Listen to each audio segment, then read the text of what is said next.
Bonjour à tous et bienvenue sur Logos FM où j'ai aujourd'hui deux invités qui sont à nos côtés, Édouard Vega et David Marcos. Messieurs, bonjour. Bonjour. Bonjour à tous. Vous êtes cofondateurs de Capsule et je vais peut-être, Édouard, vous laisser commencer par vous présenter et nous expliquer qui vous êtes avant que l'on passe à David et puis que vous nous racontiez cette belle aventure entrepreneuriale. Et oui, pour ma part, je suis un grand épicurien avec mon ami David et on s'est lancé dans cette aventure, une belle aventure. Pour ma part, en plus, j'ai grandi dans un restaurant, donc j'ai toujours nagé au milieu de ce domaine. J'avais une passion, c'était de me mettre sur le bord de la cuisine et regarder le balai dans la cuisine du service. Toutes ces assiettes qui sont mises en place, qui partent, qui reviennent.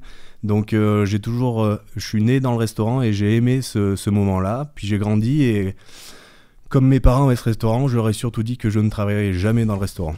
C'est souvent le cas. Du coup, j'ai continué. J'ai fait ma petite vie dans la maintenance et puis un petit côté restaurateur qui est revenu peut-être, puisque j'ai lancé une société de location de vaisselle en 2018 et pour les événements à Rion.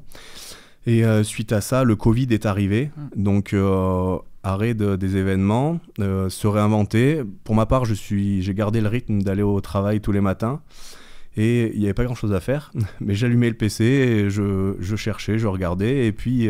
avec David, on a mangé. On a fait quelques repas. Quand même, hein. Exactement. On a fait ces quelques repas le midi à emporter, comme tout le monde. Là où on a remarqué tout de suite qu'il y avait un souci. Le restaurateur n'avait pas de solution, zéro solution. On lui demandait plein de choses, de changer sa façon de faire, de changer les déchets, d'arrêter le carton, d'arrêter le plastique. Donc avec David, on a tout simplement fait une chose, c'est qu'on a été se promener chez les distributeurs, notamment pour pas citer les grands distributeurs des restaurateurs qu'il y a à Clermont. Et puis dans ces allées, du plastique, du carton, en fait, on a conclu qu'il n'y avait aucune solution pour le restaurateur. Et du coup, on s'est mis à la place du restaurateur, on s'est installé et on a cherché des solutions. Donc la solution a énormément évolué depuis qu'on l'a lancée. Alors on va peut-être laisser David se présenter d'abord et puis après on va revenir sur justement cette innovation, puisque c'est bien de cela qu'il s'agit. Alors David, votre parcours à vous, il est pas du tout dans la restauration, il est même complètement différent. Complètement. Tout d'abord, je tenais à vous remercier de nous avoir invités sur l'émission. Et pour en revenir à moi, effectivement, j'ai un parcours totalement différent dans l'entrepreneuriat. Tout d'abord, je tenais à le souligner, Édouard et moi, on est deux produits auvergnats, parce que vous faites une émission qui met en valeur et en avant les entrepreneurs auvergnats. Donc on est deux entrepreneurs de Rion. Moi, je suis né à Rion pour ma part, deux enfants, et j'ai un parcours, effectivement, vous l'avez bien souligné, très atypique par rapport à l'entrepreneuriat. C'est que je suis un bébé industriel, de par... je suis parti du bureau d'études, de par mes études. J'ai fini sur de la production. Enfin, j'ai fait de la production également et j'ai fini sur de la gestion commerciale et de la gestion de business unit. Donc je suis parti vraiment toujours sur le en métier. Auvergne. Et toujours en Auvergne. Bien. Je vais même faire un impasse, c'est que je suis parti en Haute-Vienne, mais un Auvergnat revient toujours à ses sources. Donc je suis revenu 3-4 ans après. Donc, et là, comme vous dit Édouard, durant le Covid, on est deux épicuriens, on est amateurs de bonne bouffe. Et la problématique est arrivée, c'est que jamais on a bien mangé pendant le Covid. Et ça, je pense que beaucoup d'auditeurs vous le diront, ça a toujours été le cas et leur cas. Et nous, on s'est surtout rendu compte qu'on faisait beaucoup trop de déchets. Pour avoir fait quelques constats et quelques recherches, nous, on a voulu répondre aux 600 millions d'emballages jetés par an en France sur le repas à emporter ou le repas pris. Et là, vous allez vous dire à ce moment-là que vous n'avez plus envie d'être dans ce milieu industriel et de basculer de l'autre côté, c'est ça ? Presque. Presque, parce qu'on a tout de même un pied dans l'industriel, puisque nous avons voulu garder un côté conception, nous avons voulu garder un côté visuel sur la production. Et heureusement, nous avons encore à garder des bonnes notions d'industrie. C'est qu'on est capable d'analyser ce qu'on fait et de concevoir d'une manière industrielle. Et c'est pour ça que nous, on a pris un but et on a choisi de faire de l'éco-conception. L'éco-conception, c'est quoi ? C'est tout simplement réfléchir à ce qui existe, l'améliorer, ne pas réinventer ce qui existe. Et ça, c'est très, très, très important. Et de par éco-conception, donc c'est de la réutilisation de ce qui existe et surtout également permettre des éléments de recyclabilité également, et de réutilisation surtout. C'est là qu'on souligne le gros trait, c'est qu'on réutilise, et on est réutilisable. Alors vous évoquiez cette période de confinement, ces 3 confinements que notre pays a vécu, avec cette problématique de repas, avec tout ce qui a été livraison à domicile, qui s'est amplifié forcément. Et là, qu'est-ce que vous avez analysé? Parce que c'est quoi? Un matin, on se lève, on se dit, bah zut, non, je vais créer ça. Comment ça se passe? Eh ben, encore un repas. Non, et ce qu'on a surtout analysé, c'est que le restaurateur avait pas de solution. Donc on s'est vraiment mis à sa place et on a Pas de solution, pourquoi? pas de solution pour déplacer son aliment, puisque la texture de ce qu'il voulait envoyer, très régulièrement, c'était pas réussi, ou sinon on allait manger quelque chose de mi-chaud, mi-froid, et entre les deux. Et c'est surtout ça qu'on a vraiment analysé, et on a vraiment ciblé cette problématique-là. Et la deuxième problématique, évidemment, c'est le déchet, puisque les tonnes de déchets après un repas Covid, c'était monumental. Donc on a vraiment foncé là-dessus. Les recherches sont faites pour qu'il y ait une cohérence d'ensemble dans le projet, pour vraiment donner et apporter une solution aux restaurateurs. Oui, parce qu'à part mettre dans un emballage en verre ou en plastique, il n'y avait rien qui existait à ce moment-là, parce que c'était pas prévu. Et surtout, c'était du plastique jetable, mono-utilisation. Donc nous, ce qu'on a fait, c'est qu'on a aussi validé ce constat-là par aller voir certains acteurs de la livraison de repas, des gros faiseurs de repas, de portage de repas à domicile, qui, pour un ordre de grandeur, et on a trouvé ça très stupéfiant, c'est quelqu'un qui fait 1000 repas par jour, sur une année, il jette environ 300 000 € de déchets à la poubelle, de carton, de plastique. Et pour nous, c'était inconcevable. Je n'imaginais pas, et Édouard non plus, laisser ce monde de jetables à nos enfants. Moi, j'ai 2 enfants, Édouard aussi. Quel monde on leur laisse? Ce qu'on bâtit aujourd'hui, ce qu'on sème aujourd'hui, c'est pour le récolter demain. Donc, et de là, vraiment, notre constat était de se dire, il faut faire quelque chose. Certes, c'est mieux manger, mais c'est surtout générer moins de déchets. Donc, le réutilisable s'était mis comme une solution évidente. Et pourtant, même évidente, parce que personne ne s'était penché sur le sujet, il n'y en avait pas forcément besoin au moment où vous avez soulevé cette problématique, la réalisation, la concrétisation n'a pas été si simple que ça, même pour des industriels ou des restaurateurs. Il n'y a rien de simple. De toute façon, quand on entreprend, je mets au défi de me mettre un entrepreneur en face de moi et de me dire, moi, j'y suis arrivé en claquant des doigts et c'est tellement simple. Non. L'entrepreneuriat, déjà, c'est un chemin semé d'embûches. Un peu long, dirons-nous. Et long également. Donc, il y a les 2 constantes. Donc, pour nous, de mettre ce boitage-là en place, ça a été, c'est un long chemin de croix. Édouard, tu pourras en témoigner. Hein. Oui. Puis, pour moi, en plus de ce chemin de croix, il y a quand même des moments passionnants et où on a le sourire. C'est aussi pour ça qu'on fait de l'entrepreneuriat, parce qu'il y a des moments où on se tape dans la main et c'est une bonne poignée, notamment quand on a eu l'ADEME et la bourse French Tech. Alors ADEME, peut-être on va expliquer pour nos auditeurs. Ouais, c'est deux subventions qui ont été 2 subventions de l'État pour le changement écologique qui a été mis en place pour aider les entreprises à faire ce changement-là. Donc on a eu 2 subventions qui sont venues nous mettre la tête dans le guidon et nous mettre un petit coup de pied en disant « Ah ouais, on est sur la bonne ligne droite ».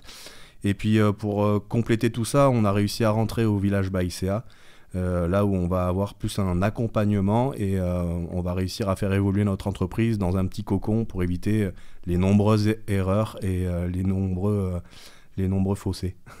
Alors, comment est-ce que vous avez posé la base de ce concept que nos auditeurs ne peuvent pas voir, sauf s'ils vont sur le site de Logos FM? Et qu'est-ce qui a déclenché la réflexion pour vous? La réflexion, elle est partie tout simplement du repas le plus consommé en France à emporter, et même sur place, qui est le burger. On mangeait un burger et c'était pas qualitatif du tout. Donc on s'est dit, comme on reparle, on reboucle sur le jetable, on s'est dit ça fait trop de déchets. Donc on s'est dit tiens, on va inventer une boîte à burger qui soit réutilisable. Et donc on avait trouvé les matériaux, parce qu'on a été valider nos séances de matériaux et la recherche de matériaux avec un fort potentiel que nous avons en Auvergne, qui est le Hall 32, qui nous a permis de valider le matériau que nous avions déjà sélectionné. Pour qu'il soit alimentaire. Bien et sûr. Surtout qu'il garde les températures. Alors ça, c'est fondamental, parce que j'allais vous dire, mais c'est quoi la plus-value ? Alors, vous allez développer ça. Pour nous, voilà, donc pour vous dire, revenir à ce que l'on disait, c'était qu'on est parti d'une boîte à burgers et on voulait garder les températures. Pourquoi ? Déjà, garder les températures, parce que tout simplement, lorsqu'on prépare un repas, quand le restaurateur prépare le repas, il le laisse sur la banque environ 10 minutes, le temps que le livreur il arrive. Ensuite, le temps moyen de livraison, c'est entre 15 et 20 minutes. Et même si vous mangez 5 minutes derrière après la livraison, eh bien, votre repas, il est sorti de cuisine il y a déjà une demi-heure. Donc, il est déjà froid. Même si on se dit, bon, les livreurs arrivent rapidement, on oublie toujours de compter la prise en charge. Donc, pour nous, c'était essentiel que la boîte garde les températures. Ça, c'était une forte valeur ajoutée. C'est un élément c'est un élément qui nous met en valeur et qui nous dissocie des autres, de ce qui existe sur le marché. Et ensuite, mon côté auvergnat est venu faire évoluer cette boîte alimentaire, cette boîte à burgers, qui a un certain coût parce qu'on parle de plastique, oui, mais on parle de plastique vertueux, on parle de la réalisation d'un moule avec un partenaire auvergnat, et je vais presque dire sur le territoire RLV, Rayon Limagne Volcan, pour taire l'endroit où il se trouve, donc nous fabriquons en Auvergne.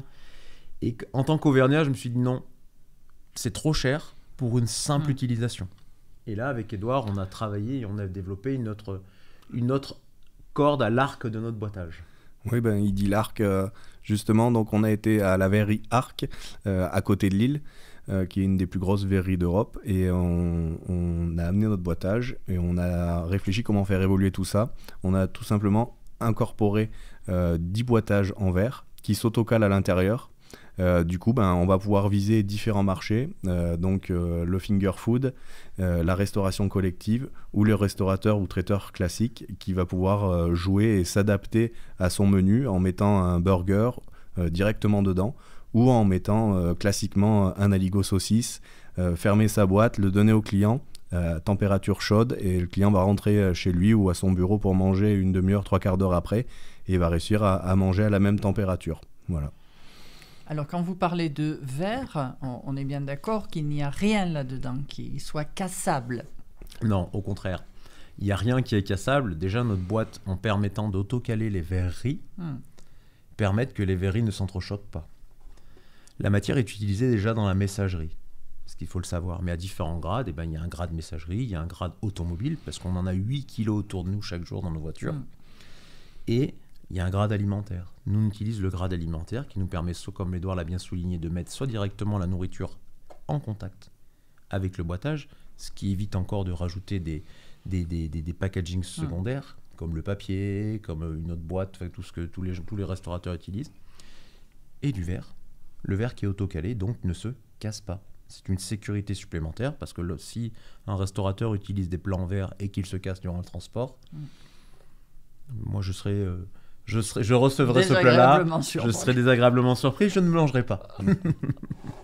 Sachant que ça peut permettre, au-delà du burger, effectivement, d'avoir des plats peut-être un peu plus en sauce ou quelque chose comme ça, j'imagine. Tout à fait. L'idée, c'est vraiment de s'ouvrir à tous les types de restauration. Même à la sortie, une restauration de très très bonne gamme peut s'amuser dedans, réellement, en s'amusant à poser des choses et qu'elles vont rester en place parce que comme on est auto-calé, rien ne va trop bouger. Alors évidemment, si vous avez un sauvage qui vous secoue la boîte... Oui, qui la met à l'envers. Il faut être réaliste. Mais oui, le but, c'est de s'ouvrir à tous les types de restauration.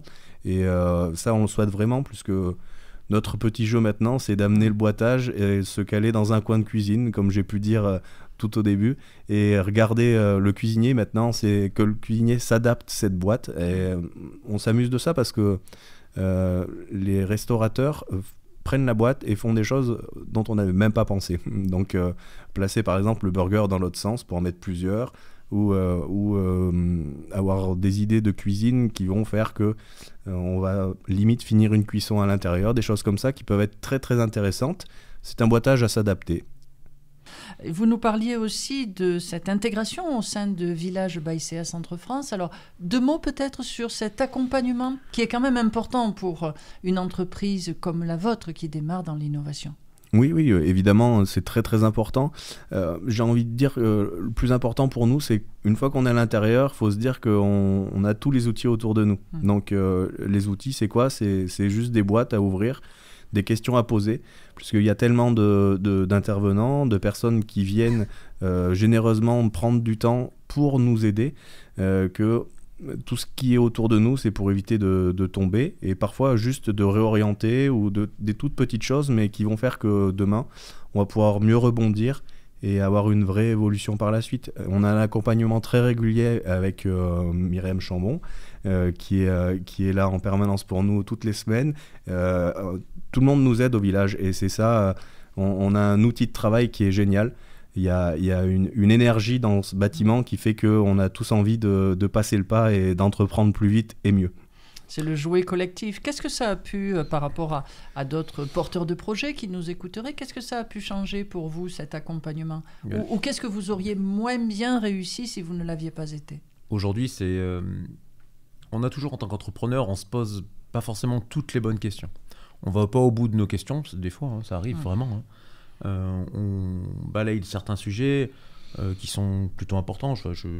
Un sujet très simple qui est certes banal, des conditions générales de vente, alors que c'est le point le plus important quand on vend un produit. Bien sûr. Conditions générales d'utilisation identiques quand on met un produit à disposition. Et ben, le village BASA nous met les bons interlocuteurs. C'est des avocats, c'est tout.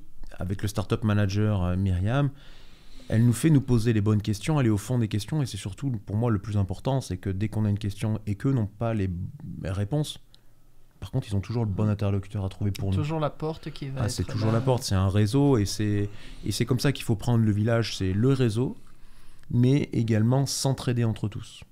Parce que tous les partenaires qui sont à notre disposition, ils sont là pour nous aider. Et on emploie le mot fort de partenaire. Un partenaire, aujourd'hui, c'est quelqu'un qui vous aide à avancer. Et le village, moi, je n'ai pas peur de le dire, que c'est notre partenaire, c'est vraiment notre cale qui ne nous permet pas de reculer et qui nous permet d'avancer. Et alors, avancer vers maintenant la finalisation de cette fameuse boîte. Alors, on en parle dans le détail maintenant. Dans le détail. Eh bien, écoutez, déjà, tout simplement, c'est une boîte qui est monomatière. Monomatériau, pourquoi ? Parce que le monomatériau permet le recyclage.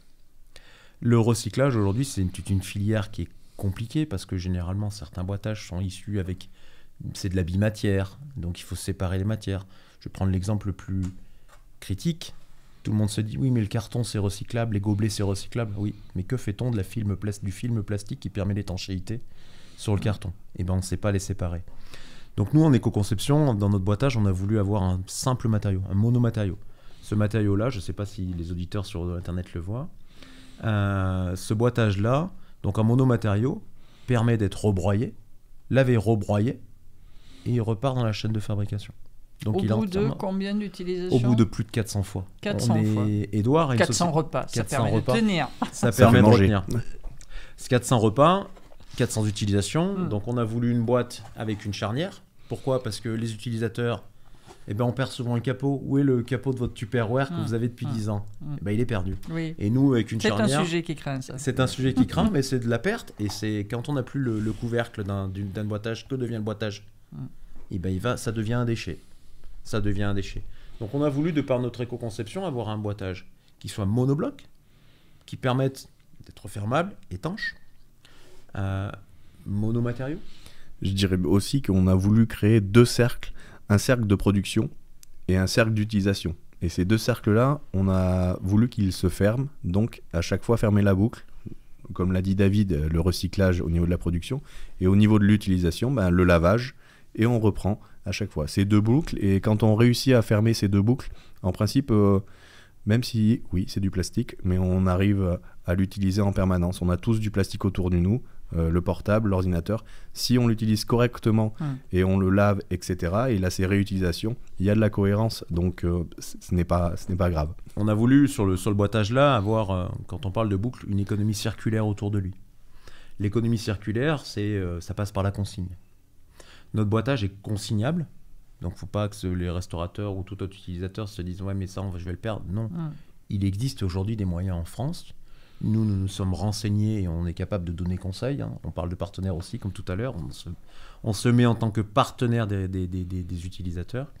La consigne, c'est demain un jeu avec l'utilisateur. C'est un jeu marketing. Sur notre boîtage, c'est apposer un QR code, tout élément d'identification qui sera utilisé par un logiciel de consigne. Il y en a sur Clermont-Ferrand, je ne vais pas citer Raboul, je l'ai fait, qui permettent justement d'avoir des moyens de faire de la consigne. Et notre boîtage, il peut être consignable et donc réutilisable. Et ça peut être un jeu de marketing entre le consommateur et le restaurateur. Venez chez moi le mardi, vous me rendez la boîte, je vous fais moins 10% sur vos commandes. Ce qui permet de gérer un flux de passage au niveau du restaurateur. Et la consigne, voilà, notre boîte qui est en économie circulaire permettra justement de jouer et de pallier à ces éléments-là. Alors, vous parlez de restaurateurs, mais j'imagine qu'il y a pléthore d'autres pistes pour pouvoir utiliser cette boîte. Elle a un nom ? C'est la boîte capsule, tout simplement. C'est la boîte capsule. Puisque c'est l'unique. C'est l'unique. Oui, et les utilisations sont multiples. On a commencé à les citer tout à l'heure. Et il y a aussi une chose, c'est une personnalisation qui est possible. Puisque ce boîtage-là, comme on l'a dit et plusieurs fois, le but c'est de se l'approprier. Donc dessus, il y a une étiquette qui est possiblement prise dans la matière et on peut mettre le logo de n'importe quel restaurateur, n'importe quelle personne. On peut utiliser la consigne, toutes les marques sont faites. Il y a un bandeau autour pour faire du sertissage. Le sertissage, tout simplement, c'est pour assurer une livraison cohérente. Donc un sertissage par étiquette, par l'avant. Il y a une simplicité sur l'extérieur, avec 2 traits qui vont servir pour les personnes plus âgées ou handicapées, par exemple, pour avoir une ouverture plus simple. Voilà, il y a tout un tas de choses. Et après, sur les utilisations, de la restauration en tout type et pour tout le monde surtout. Ce qu'on souhaite, c'est que le cuisinier qui est dans sa cuisine et qui se gratte la tête puisse avoir une solution et une réelle solution demain. Et ça peut être un événement. Enfin, on a des partenaires qui réfléchissent justement à la restauration dans leur bureau. Comment aujourd'hui, quand ils mettent en place un food truck en bas, quels sont les éléments est-ce qu'ils travaillent encore avec du jetable, donc ils vont améliorer leur bilan carbone en mettant notre boîte dans des festivals, puisqu'on est régi par une loi, le jetable est régi par une loi, et depuis le 1er janvier 2023, dans tout ce qui est événementiel, dans tout festival, on n'a plus le droit d'utiliser d'éléments jetables sur l'aliment. Donc les consignes fonctionnent beaucoup. L'Eco-Cup, on a voulu calquer le modèle de l'Eco-Cup. Bien sûr. Mais maintenant, de l'Eco-Cup, du verre, il faut passer à l'aliment. Alors, comment est-ce qu'on la trouve, cette boîte ? Parce que là, ça y est, après combien ? 1 an, 2 ans ? Trop d'années. Capsule a été créée en 2022, janvier 2022, donc on va dire 2 ans, mais la première année, c'était surtout parce que il y avait les aides qui arrivaient et on avait obligation au niveau légal d'avoir une société. Mais ça nous a aussi permis de travailler longuement dessus, donc oui, on va dire 2 ans. Le boîtage, il est possiblement, vous pouvez l'avoir sur le site internet sans grand problème. Il suffit de nous. Si, il y en a quand même un petit. Il y en a un petit, effectivement. C'est que petit. Capsule, ça s'écrit avec un Q. Ouais. Q de qualité. QAPSUL. Donc sans E. Sans E.fr. Donc voilà, vous nous retrouvez sur notre site internet. Donc capsule.fr. Capsule, ouais, et vous pouvez aller dessus, faire votre demande et surtout n'hésitez pas, s'il y a la moindre question, comme David l'a dit, on est vraiment là pour accompagner l'achat, on n'est pas du tout là pour vous donner quelque chose et que vous partiez, même savoir comment vous l'utilisez, nous ça nous intéresse parce qu'on évolue chaque jour et les marchés s'ouvrent devant nous, mais il faut comprendre comment vous allez vous adapter à ce boîtage-là. On en a parlé tout à l'heure, mais tous les événements fermés, possiblement, dans un stade ou autre, ça peut être un marché énorme et ça nous intéresse de voir le ressenti de la personne. Donc oui, allez sur le site, faites votre demande de devis, il n'y a pas de souci, vous aurez un devis, mais n'hésitez pas à nous poser des questions, si c'est de la consigne ou quoi que ce soit. On essaie d'apporter tout ce service-là et ça nous tient énormément à cœur. Et on est d'accord que l'on soit un professionnel de la restauration, de l'événementiel ou autre, ou qu'on soit un particulier qui veut acheter une boîte. Le particulier sur une boîte, oui, il pourra l'acheter, mais ce n'est pas notre cible. La cible, c'est vraiment le restaurateur qui peut se l'approprier et que ça devienne un outil de travail. Parce que tout ce qui est boîtage, aujourd'hui, ils le subissent. Nous, au contraire, on a travaillé avec eux et pour eux. Parce qu'on s'est entouré de partenaires qui nous ont donné aussi des conseils, tout simplement. Mais on travaille pour eux et avec eux. Et on se met dans une logique de service, tout simplement. Qu'est-ce qu'on vous souhaite ?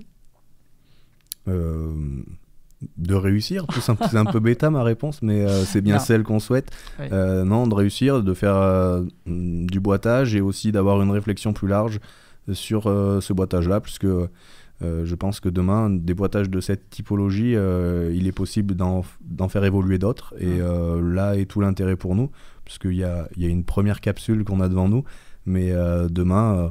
dans l'alimentaire ou autre, je pense qu'il y a beaucoup de choses à faire avec cette matière-là et ses caractéristiques thermiques et de recyclage. Ouais. On peut effectivement imaginer qu'il y ait des demandes. Vous évoquiez tout à l'heure le retour d'expérience de la part de vos utilisateurs. Il y a fort à parier que ça va évoluer vite. C'est envisageable par la suite ? Exactement, c'est envisageable et il y a déjà des évolutions qui sont sur d'autres types de produits, d'autres types d'aliments. Parce qu'on se rend compte que mettre en capsule les aliments, c'est mieux les savourer pour demain, tout simplement. Et c'est le monde qu'on veut. On veut mettre notre petite pierre à l'édifice pour un meilleur monde de demain. Et je pense que comme tout consommateur, on veut mieux consommer. Bah écoutez, c'est ce qu'on va vous souhaiter. Merci à vous. Longue vie à cette capsule, je redis, avec un qqapsul.fr. À très bientôt sur l'antenne de Logos FM. Ne nous quittez pas pour la suite de nos émissions. Merci à vous.